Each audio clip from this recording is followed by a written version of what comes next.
And now Brayden's in trouble? I don't really know how much money. No, you hear that? I got your system. Be at Pier 90. You and Tariq show up, get Becca back. Not killing her.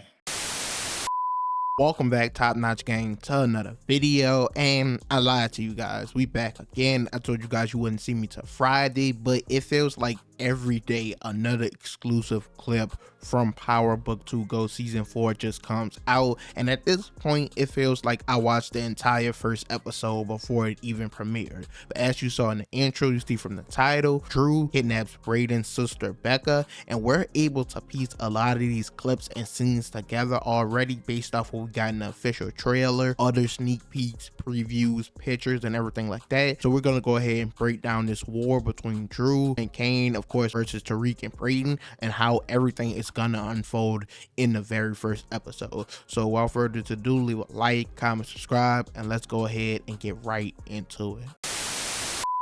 Now, first off, as I've said multiple times by now, the season is picking up immediately where we left off at the end of season 3 with the shootout taking place, Brayden popping up, helping Tariq, and Noma is going to be telling them her Tariq problem ends tonight. They have to get it solved. Now, we already have insight on both of the moves that both sides of the war are going to make in an attempt to take the other one out. Explain. These motherfuckers, man. These motherfuckers set me up, man. Fuck it. Noma, Kane, fucking Drew, Diana, a snake bitch, Effie. I planned this as far as getting us out of here. Yeah, well, I didn't plan for a fucking war, B. So what? That's it? We're fucked?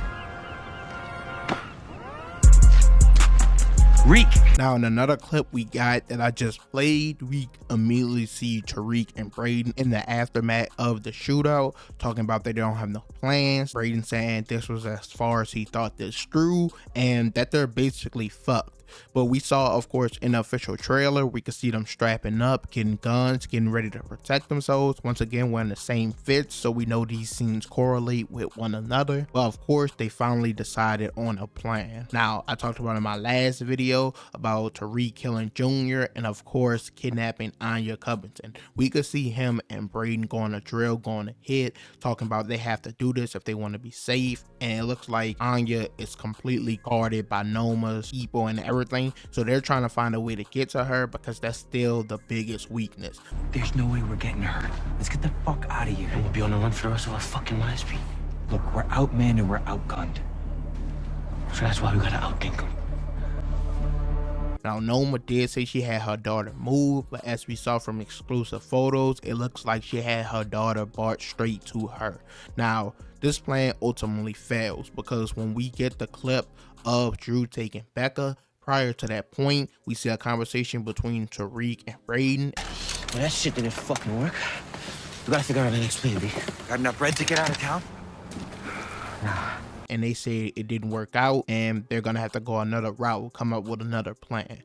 Now on the other side of things, when he gets this phone call, of course, of Drew taking Becca, we see that they're trying to use family to take out Tariq and Brayden. Now we kind of knew that this was hinted at due to the fact that in the trailer we saw a scene of Kane punching Brayden's brother. So we knew they were going to go to his house, try to get information on him to try to see where he's at and use them as leverage. Now, it's kind of crazy that this is Diana's roommate and she kidnapping her. It's just hilarious, especially because we know Brayden and Tariq are going to go back to school. I want to see how all this blows over if anything happens to her. That's just hilarious to me. But either way, Tariq is trying to tell Brayden to think, don't go rushing in, don't do this. But Brayden, he's trying to save his sister, understandably so he takes off in the car. I think at this point is where we get the conversation with Tariq on the phone, telling someone that he needs their help. Noma, Effie, the Tajadas, everyone is after him because he's gonna need some backup. Prior to Brayden leaving, he said that Davis was gonna be their next stop to try to get some help.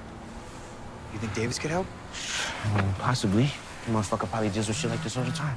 Let's call Davis and see what he would do, Brayden. They're at Pier 90. You getting it or not? Come the fuck on, bro. Think about this shit.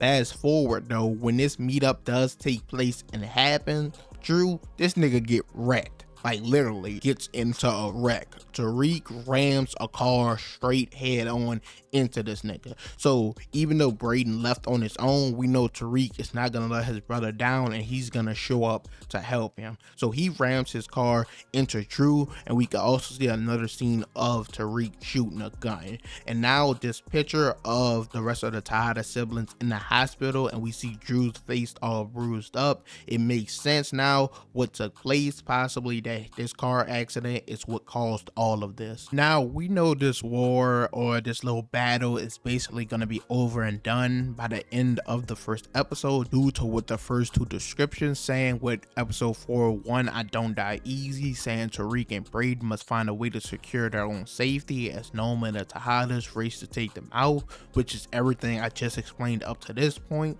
But episode 4:2, to thine own self, Tariq and Brayden struggle to adjust to life as normal college students. Now I talked about this briefly as well in another video where I showed you guys Davis and Tariq having a meet up with Noma and Kane, and I said that they were going to call a truce. Tariq was going to leave the game because they're going to realize that this whole war is causing more harm than good and everything like that. So with this situation taking place, I think all of this is gonna unfold in episode 1 and be done by the end of episode 1, which means the premiere is gonna be action packed. But like I said, all of this is gonna be done by the end of the first episode. Now something we are gonna have to look out for is Tariq and Anya Covington, because if him and Brayden's plan failed to capture her, we still got in a trailer them in a relationship, making out, having sex together. So we know that relationship is gonna form or build one way or another, and I'm wondering how that's gonna happen if it doesn't take place early on in the first episode. For that, I guess we're just gonna have to wait and see.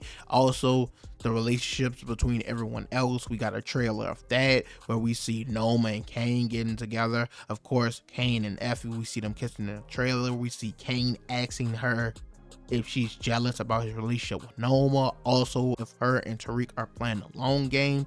So a lot of these relationships is going to cause chaos and problems throughout the entire season as well, but we don't have much information on all those just yet. We just know they're gonna form and take place, with the biggest of them all of course being the fact that Diana is pregnant, most likely with Tariq's baby. We got in that trailer her asking him to come to the doctor with her. We already saw them in the little office in the official trailer. So even though we got a lot of exclusives and we're able to piece a lot of shit together, still so much for us to see when the season officially comes out.